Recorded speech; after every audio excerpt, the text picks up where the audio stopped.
আলী আকবর এসে বলেন ইমাম হোসাইনকে কারবালাতে যাব আব্বা হুকুম দিতে হবে। আলী আকবর এসে বলেন ইমাম হোসাইনকে কারবালাতে যাব আব্বা হুকুম দিতে হবে। হোসাইন বলে যেও না বাবা, হোসাইন বলে যেও না বাবা, ফিরে আসবে নাই রে। ইসলামের জন্য লেন হোসাইন শহীদ কারবালায় রে। ইসলামের জন্য লেন হোসাইন শহীদ কারবালায় রে। ইসলামের জন্য লেন হোসাইন শহীদ কারবালায় রে। কারবালার ঘটনা শুনে বুক ফেটে যায় রে। ইসলামের জন্য লেন হোসাইন শহীদ কারবালায় রে।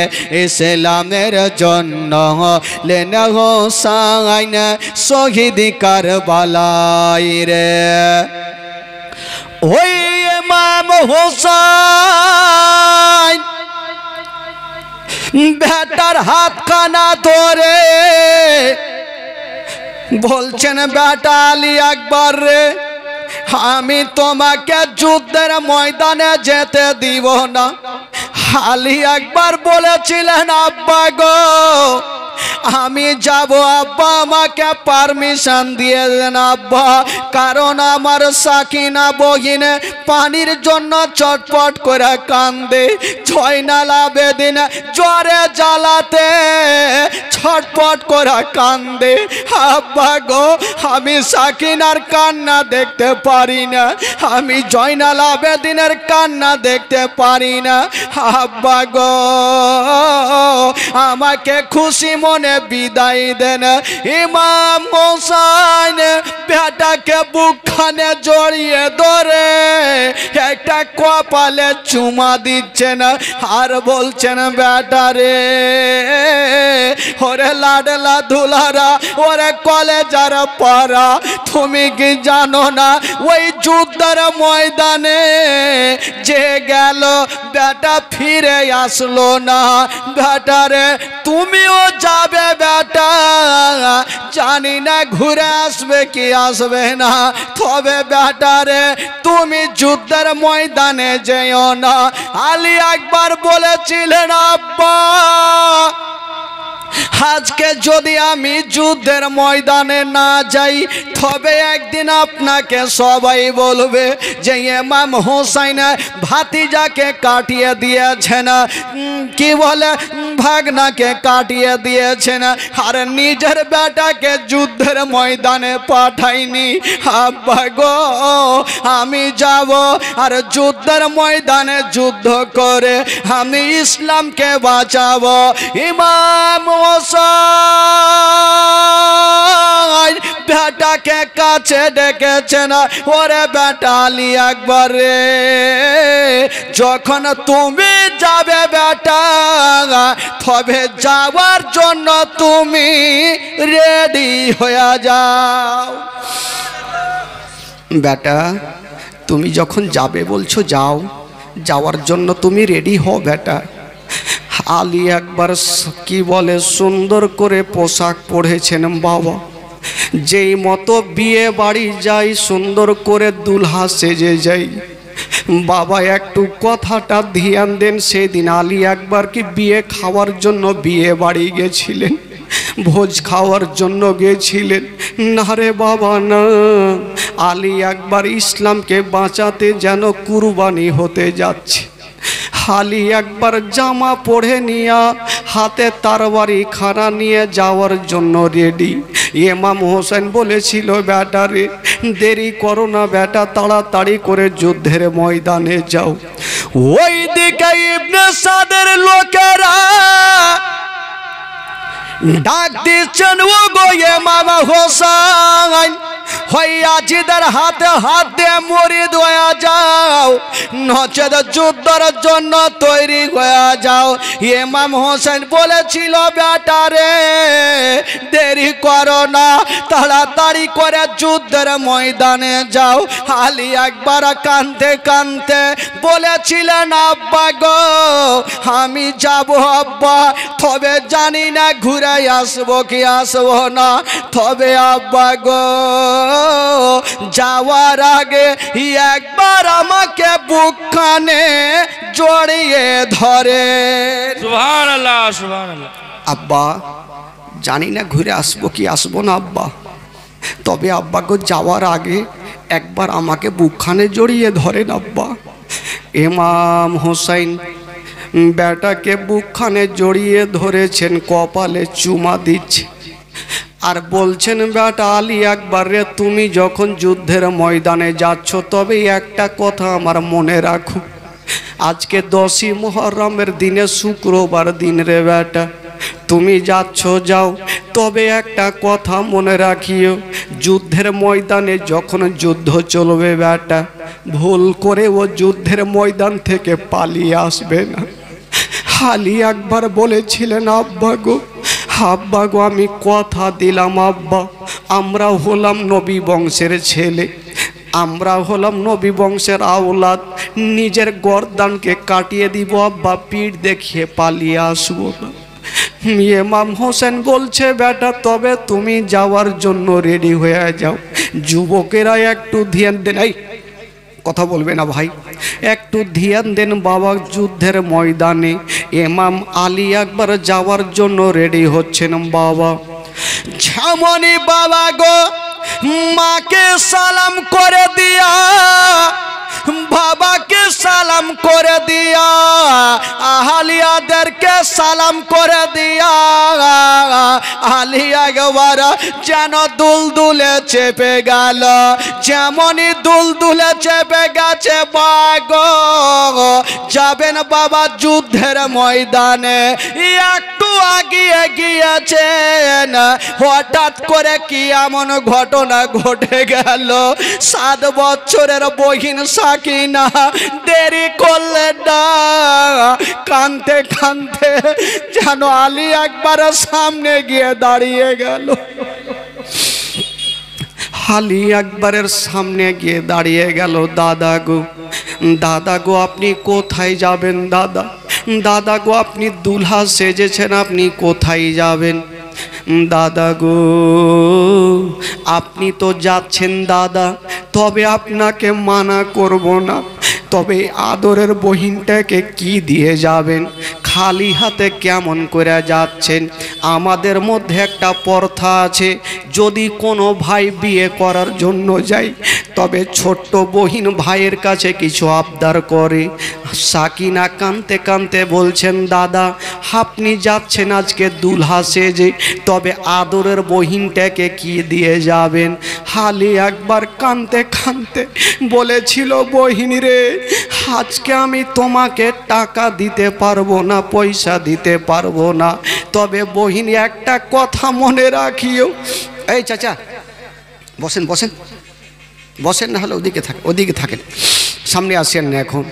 বলছে বহিন রে আজকে তুমি আমার কাছে চেয়েছো, আমি তোমাকে না বলে কেমন করে যাব বহিন রে, তবে একটা কথা তোমার ওড়নাখানা তুমি সুন্দর করে আমার সামনে ধরো। 7 বছরের বহিন সাকিনা ভাবছে আমার দাদা আমাকে কিছু উপহার দিবে। বেরাদার ওই সাকিনা ওড়নাখানাকে ধরেছেন, আর আলী আকবর একটু মুখটা নিচা করে চোখের দুটা ফোঁটা পানি সাকিনার কোঁচাতে দিলেন, আর বলছেন বহিন সাকিনা রে তোমার এই ভাই তোমাকে আজকে টাকা দিতে পারলো না, পয়সা দিতে পারলো না, এই যে তোমাকে 2 ফোঁটা চোখের পানি দিলাম বহিন, এটা যত্ন করে রাখিও। বাবা গো সাকিনা গামছা ওড়নাখানাকে দমড়ে মুচড়ে নিয়া ঘরের মধ্যে এসে যেন কাঁদতে লাগলো, ঘরের মধ্যে কাঁদতে লাগলো। ইমাম আলী একবার বহিনের কান্না দেখে থাকতে পারলেন না, আবার দুলদুল থেকে নেমে গেল আর বহিনকে টেনে বুকে লাগিয়েছে। বহিন রে, আজকে তুমি আমাকে খুশি মনে বিদায় দাও, আমাকে যেতে দাও বহিন, আমি যতক্ষণ যাব না বহিন। দেখছো ইয়াজিদের সৈন্যরা বারবার করে ডাক দিচ্ছে। সাকিনা বলছেন, দাদা গো আপনাকে যেতে দিব দাদা, কিন্তু যে যুদ্ধের ময়দানে গেল, যে যাচ্ছে ঘুরে আসে না। দাদা গো আপনি যদি চলে যান ঘুরে আসবেন কি আসবেন না? আলী একবার বহিনকে বুকখানে জড়িয়ে ধরে বলছেন, বহিন সাকিনা রে, তুমি চিন্তা করো না, আমার জন্য দোয়া করো, আমি যেন যুদ্ধের ময়দানে কামিয়াব হতে পারি। সাকিনাকে বুঝায়া বাবা সুন্দর করে আদর করে আবার দুলদুলে যেন চেপে গেল। দুলদুলের লাগামটা টান দিয়েছে, একটু দূর আগিয়ে গেছে। আলী আকবরের কি যে মনে হইল, মদিনার দিকে মুখ করে যেন দাঁড়িয়ে গেল। ইমাম হোসেন বলছে, বেটা রে বেটা, তুমি কেন দাঁড়িয়ে গেলে মদিনার দিকে মুখ করে? বলো, তুমি কি ভয় পেয়ে গেলে? তুমি কি যুদ্ধের ময়দানে যাবে না? ইমাম আলী আকবর বলেছিলেন, আব্বা আমি হলাম নবী বংশের ছেলে, আব্বা আমি কখনো ভয় করি না। তবে বলো বেটা আলী আকবর রে, কেন তুমি দাঁড়িয়ে গেছো বলো? আলী আকবর বলছেন, আব্বা গো, আব্বা যখন আমি যুদ্ধের ময়দানে যাচ্ছি, তবে মদিনার দিকে মুখটা করে কেন দাঁড়িয়ে আছি আব্বা জানেন? যখন আমি মদিনার দিক থেকে আসছিলাম, একদিন আমার 11 বছরের সুগরা খাতুন আমার হাতখানা ধরে বলেছিল, দাদা গো দাদা আপনি যখন যাচ্ছেন আমাকেও সাথে করে নিয়ে চলেন। আব্বা গো, আমার বহিনকে আমি কথা দিয়েছিলাম, বহিন রে আমি যদি কোনো দিন পারি তোমাকে আমি নিজের হাতে বুকে করে নিয়ে যাব, কিন্তু আব্বা আমি যাচ্ছি আজকে ওই যুদ্ধের ময়দানে, জানি না ঘুরে আসবো কি আসবো না, তার জন্য মদিনার দিকে মুখটা করে আমার বহিনের কাছে আমি ক্ষমা চেয়ে নিচ্ছি। আব্বা আমার সাকি সুগরা খাতুন বহিনের কাছে ক্ষমা চেয়ে নিচ্ছে। ইমাম হোসেন বলছেন, বেটা আর তুমি চোখের পানি ফেলিও না। ইমাম আলী একবার মদিনার দিকে মুখ করে বলছেন, বহিন সুগরা খাতুন, তোমার এই দাদা তোমার মনের আশাটা পূরণ করতে পারলো না, তোমাকে বুকে করে আমি নিয়ে আসতে পারলাম না, তাই আজকে তোমার কাছে ক্ষমা চাইছি বহিন, তুমি আমাকে ক্ষমা করে দাও। মা গো শুনেন মা, কলেজা কাটা ফেটে যাবে মা গো। আলী আকবর বাবা গো বহিনের কাছে ক্ষমা চেয়ে নিয়া, বাবার কাছে ক্ষমা চেয়ে নিয়া, মায়ের কাছে ক্ষমা চেয়ে নিয়া বাবা গো যেন পৌঁছে গেল ওই যুদ্ধের ময়দানে। যেমনই যুদ্ধের ময়দানে যাওয়া ও যুবকেরা গো, ও গো মা বোনেরা, আলী আকবরের চেহারা এত সুন্দর ছিল, আলী আকবরের চেহারা আমার নবীর মতো দেখতে ছিল।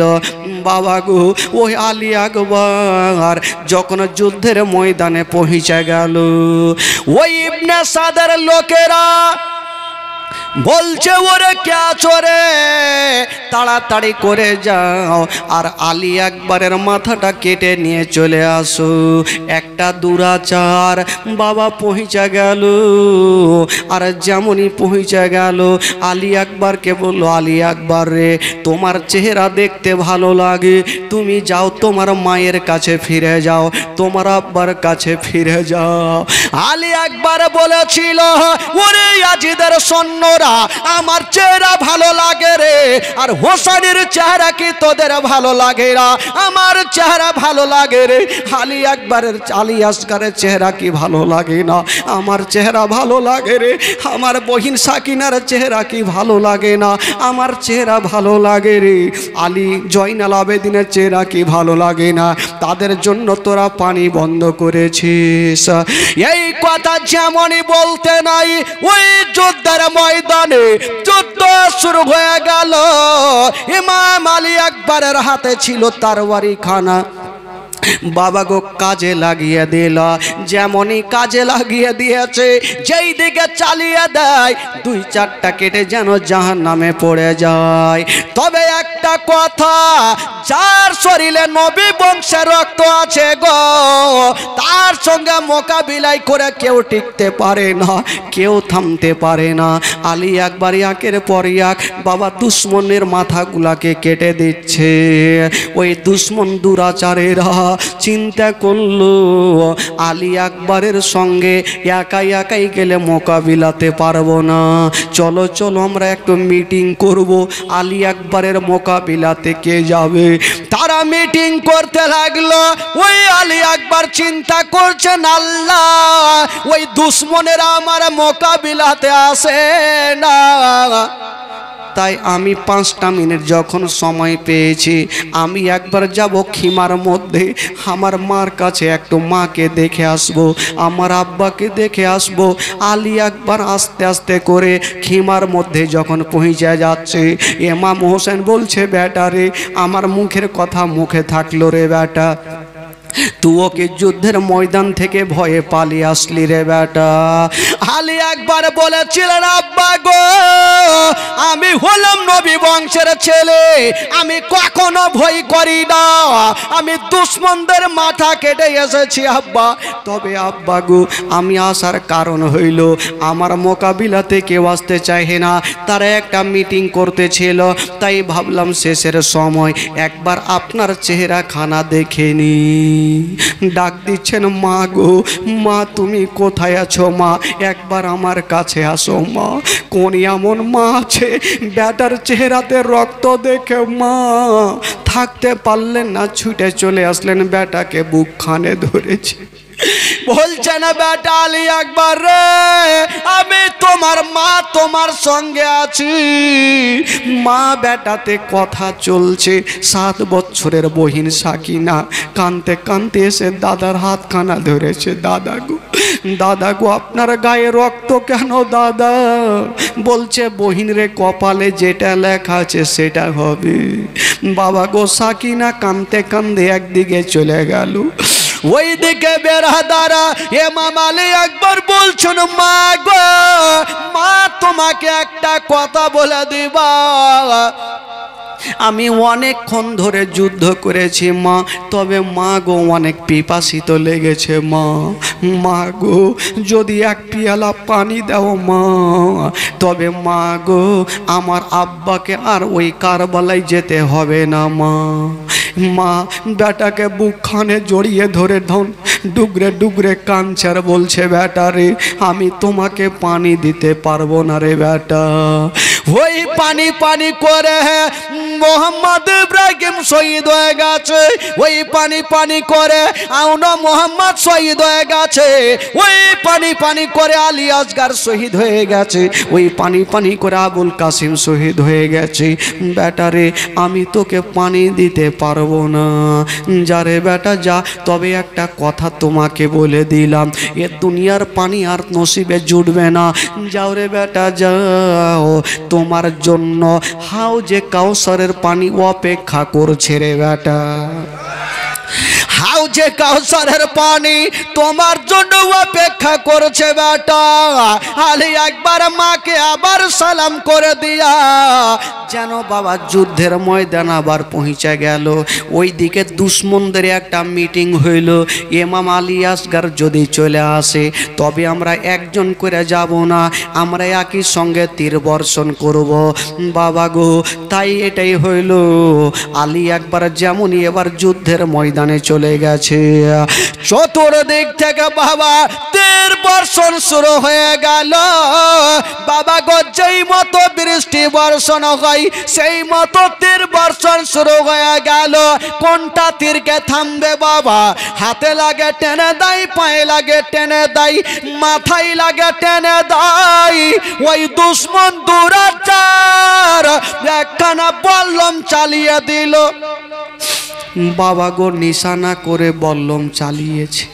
ওই বল্লম খানায় এসে লাগবি তো লাগ। ইমাম আলী আকবরের হাতে লাগলো না, পায়ে লাগলো না। ওই বল্লম খানায় এসে সোজা যেন চোখের মুনিতে ঢুকে গেল। যেমনই চোখের মুনিতে বল্লম খানা ঢুকেছে, জনের চোখের গোড়া অন্ধকার হয়ে গেল। আলী আকবর দাঁড়িয়ে থাকতে পারলেন না, দুলদুল থেকে জমিনে পড়ে গেল। যেমনই দুলদুল থেকে পড়ে গেছে, ওই দুলদুল যেন চতুর্দিকে ঘুরছে। দুলদুল চোপায়া জানোয়ার আলী আকবরের চতুর্দিকে ঘুরছে। আলী আকবর বলছে, দুলদুল রে, আর তোমাকে ঘুরতে হবে না, যাও যাও, তুমি আমার হালিয়াদেরকে খবরখানা করে দাও যে আমি যুদ্ধের ময়দানে কামিয়াব হয়ে গেছি। যাও রে দোলদোল, কইও রে খবর আমার মা জননী আর কান্দে না। মনের দুঃখ মনে রইল দোলদোল, মনের দুঃখ মনে রইল, মদিনা যাওয়া হলো না। আলী একবার পড়ে থাকলো মা ও সোনা মানিকেরা, বাবা গো আলী একবার থাকলো। আর দুলদুল যেন চতুর্দিকে ঘুরতে ঘুরতে দুলদুল যেন চলে গেল। যেমনই যেতে নাই বাবা, ইবনে সাদ বলল, এক কাজ করো, ওই ইমাম আলী একবার পড়ে আছে, আলী আকবরকে এই মতন ছাড়া যাবে না। হাতে হাত করি, পায়ে জিঞ্জির, হাতে জিঞ্জির দিয়ে দিল। ইবনে সাদের অর্ডার হয়ে গেল। এই আলী আকবরের চেহারা আমার নবীর মতো দেখতে ছিল। নবীর নিশানিকে মিটিয়ে দেওয়ার জন্য বলল, এক কাজ করো, ওই কি বলে 22,000 সৈন্যর দুলদুল, 22,000 ঘোড়া আলী আকবরের চেহারাতে চালিয়ে দাও। আলী আকবরের চেহারাতে চালিয়ে দাও, আলী আকবর হয়তো আর বাঁচবে না। ওই 22,000 দুলদুল আলী আকবরের চেহারাতে চালাতে লেগেছে। যেমনই চলছে বাবা, আলী আকবরের হাত কেটে একদিকে চলে গেছে, মাথার মগজগুলা একদিকে চলে গেছে, পেটের নাড়ি ভুঁড়িগুলা একদিকে চলে গেছে। বাবা গো দেখা চাই না, 22,000 ঘোড়া যদি ওপর দিয়ে চলে রে বাবা, বলুন তাকে দেখা কি করে যাই? বাবা গো ও গো সোনা মানিকেরা, ইমাম হোসেন চিন্তা করছেন, আল্লাহ আমার বেটা হয়তো বেঁচে নাই। দৌড়াতে দৌড়াতে যাচ্ছে না বাবা, বেটাকে দেখতে পাওয়া যায় না। ইমাম হোসেন চতুর্দিকে দেখছে, বেটাকে দেখা যায় না। নজর করে দেখছেন সামনে একটা হাড় পড়ে আছে। হাড়খানা নিয়ে এক জায়গাতে করেছে, মগজগুলাকে এক জায়গাতে করছে, পাগুলাকে এক জায়গাতে, কাটা মাংসগুলাকে এক জায়গাতে করে গামছাতে সুন্দর করে ল্যাপটাইয়া যেন খিমার মধ্যে গিয়া বলছেন, বিবি আমার, এই যে নাও তোমার বেটার দেহ মাংসগুলা নিয়ে নাও। এমন কোন মা আছে গো, বেটার যদি কাটা মাংসগুলা দেখে ওই মায়ের দিলখানা থামবে না। মা বেটার কাটা অংশগুলা দেখছেন, আর মার চোখ দিয়ে যেন ঝরঝর করে পানি ঝরছে। কাঁদছেন আল্লাহ ওই দুশ্মনেরা আমার বেটার ওপরে 22,000 ঘোড়া দৌড়িয়ে দিয়েছে, তাদেরকে দিলা দয়া গইল না, মায়া দয়া গইল না।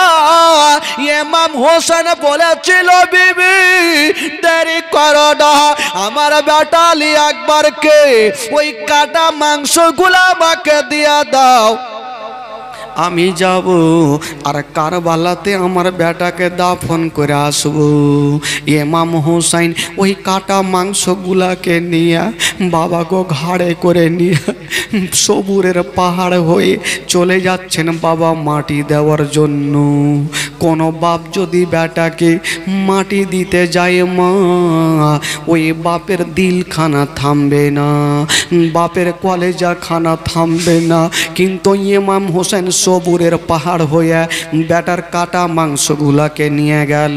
আর যেই জায়গাতে সবারই কবর ছিল পার্শ্বে আবার একটা কবর তৈরি করে বাবা গো আলী আকবরকে দাফন করলেন।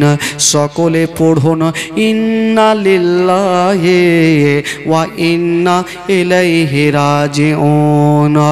ইমাম হোসেন দাঁড়িয়ে আছেন বেটার কবরের কাছে। একটা লোক গিয়ে বলছেন গোজর আপনি বাড়ি চলে না। ইমাম হোসেন বলছেন আমি যাব না। বলল কেন গোজর? বলল শোনা গো আমার বেটা চলে গেল, আমার বেটাকে আমি কিছুই দিতে পারলাম না। লোকটা বলছেন গোজর মানুষ যখন মারা যায় তখন তাকে কিছু দেওয়া যায় না।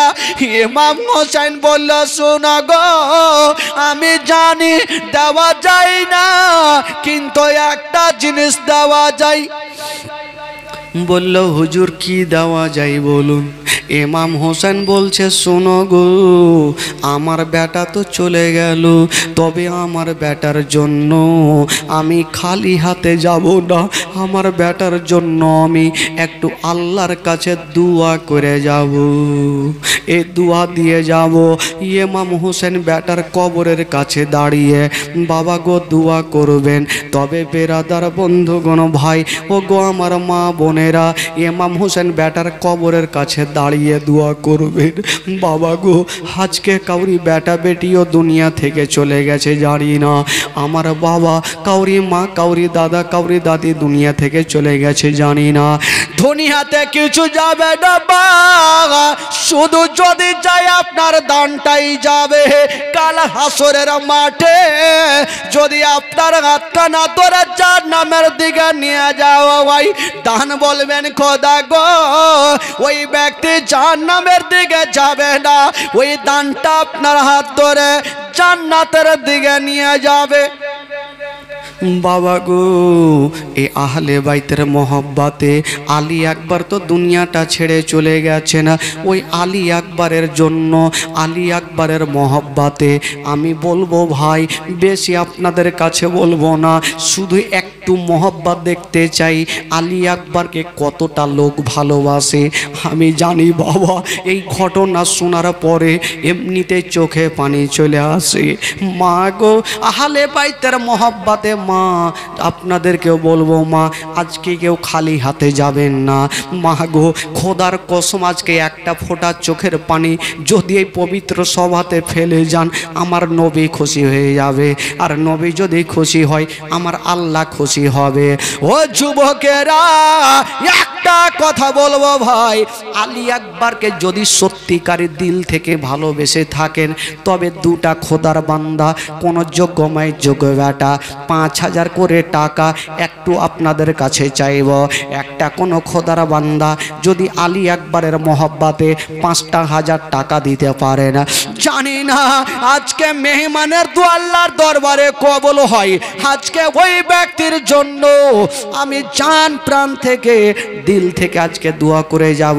একটা কোনো যোগ্যময় যোগ্য বেটা 5,000 টাকা দিয়ে এই পবিত্র সভাতে আলী আসগরের মোহব্বতে এই পবিত্র সভাতে দিয়ে যান। তবে একটা কথা বলবো, আল্লাহর ঘরের জন্য 5,000 টাকা দিতে পারলে আল্লাহ আপনার জন্য জান্নাতে একখান ঘর সাজিয়ে দিবে। একটু ধ্যান দেন বাবা। এই পকেটে টাকা থাকবে, যদি আপনার মরণের টাইম হয়ে যায় আপনার জান কবুজ করে নিয়ে চলে যাবে। খোদার কসম, যদি 5,000 টাকা দিয়া আপনার যদি মরণটা হয়ে যায় তবে জান্নাত গ্যারেন্টি বাবা। এই জন্য আপনি আল্লাহর ঘরের জন্য দান করেছেন। আমি বলবো দুটা খোদার বান্দা মাত্র 5,000 করে টাকা যদি পারেন আসুন একটু তার জন্য দোয়া করব। বাবা গো দেরি করবেন না, কাজে এ আহলে বাইতের মোহব্বতে আপনাদেরকে জীবনে অনেকটা শুনতে হবে। মা গো আমি বলবো বাবা, আমার মা বোনেরা, মা গো পাঁচ পাঞ্জাতনের মোহব্বতে মা বোনদের কাফন লাগে 5খানা, আর বাবা আদম দিয়েছিল 3খানা। ওই 5খানা কাফনের জন্য আমি প্রত্যেকটা মাকে বলবো 500 করে টাকা আপনারা পাঠিয়ে দেন। বাবা গো আমি কমিটি ভাইকে বলবো আপনারা মা বোনদের তরফে চলে যান। মা বোনের আগে বলবো মা দুনিয়াতে কতদিন থাকবেন মা জানি না, মরণের কোনো গ্যারেন্টি নেই, তবে 500 করে টাকা আপনারা দিল থেকে প্রাণ থেকে একটু পাঠিয়ে দেন। বেরাদার বন্ধুগণ বাবা আর ভাইদেরকে বলবো বাবা গো আপনার কাছে বেশি আবদার করিনি, মাত্র 5,000 করে টাকা আমার 10টা 5 জন সে তারা বিবি নামে, আচ্ছা কোরআন শরীফ দিয়েছেন, আচ্ছা বাপের নামে শ্বশুরের নামে কি নামে আইজুর রহমান দিয়েছেন, ওনার মায়ের নামে মাশাল্লাহ 500 করে টাকা দিয়েছেন। আমি বলবো ভাই একটা কোনো খোদার বান্দা নাই গো 5,000 টাকা দিতে, একটু আল্লাহর ঘরে দিতে পারবেন না? একজন কেউ নাই ভাই, জবরদস্ত নিব না, মন থেকে প্রাণ থেকে যদি আহলের বাইতের মোহাব্বত যদি দিলে থাকে, সত্যিকারে দিলে থাকে, একটা কোনো খোদার বান্দা 5,000 টাকা একটা কি হবে না দিল থেকে প্রাণ থেকে রাজাপুরের মাটিতে 5,000 টাকা সাবেরা বিবি বাবার নামে 500 টাকা দিয়েছেন। মাগো আজকে মা বাবা ভাই বেটা বেটির নামে আপনারা 500 করে টাকা একটু চটচট করে পাঠান তো মা। আমি কমিটিকে বলবো আপনারা একটু চলে যান, মা বোনদের তরফে ঢুকে যান। আমার মা বোনেরা আজকে সবাই দিবেন মা, আজকে সবাই দিল থেকে প্রাণ থেকে 100 200 500 মাত্র 5টা মিনিট সময় নিব ইনশাআল্লাহুল আজিজ। আচ্ছা এই ভাইয়ের কাকিমা মা আর তার শাশুড়ির জন্য 500 টাকা দান করেছেন মাশাল্লাহ। তবে একটাকে হলো না ভাই, 5,000 টাকা হলো না। মোশাররফ মেম্বার সাহেব আছে এখানে? আচ্ছা মোশাররফ মেম্বার সাহেব 2,000 টাকা মাশাল্লাহ। কে দিল এটা? আচ্ছা মা দিয়েছেন শ্বশুর শাশুড়ির নামে, সুবহানাল্লাহ। আচ্ছা মা বাবার নামে দিয়েছেন 500 টাকা মাশাল্লাহ। মাগো একটু চটচট করে দেন খালা, দেরি করিয়েন না, দেরি করিয়েন না। আমি বলবো ভাই মেম্বার সাহেব দিয়েছেন 2,000। আচ্ছা একটা কি হলো না 5,000 টাকা হবে না? একজন কোন যোগ্যময় যোগ্য বেটা, একটা আল্লাহর ঘর মসজিদে কাজ হচ্ছে ভাই, নিজের ঘরে কাজ হলে সঙ্গে সঙ্গে আপনি লাগাচ্ছেন, আল্লাহর ঘর মসজিদে 5,000 টাকা একটাকেও দিতে পারবেন না? কোনো ভাই নাই, কোনো যোগ্যময় যোগ্য বেটা একটা পাহুল মারের মতো দাঁড়াতে পারবেন না যে মাওলানা সাহেব আমার মার জন্য বাবার জন্য আমি 5,000 টাকা দিলাম? একটা কেউ আছেন? উঠান তো দেখি মহব্বতে। একটা কোনো ভাই সামরুল হক 500 টাকা দিয়েছেন মাশাল্লাহ। মা গো মা আপনাদেরকে বলবো মা আমার একটা কোনো মা নাই গো যে 5,000 টাকা দিতে পারবেন মা। আমি জানি এরা হবে না, আপনাদের মধ্যে একটা কেউ 5,000 টাকা দিতে পারবেন খালা? একটু কষ্ট করে দিয়েন।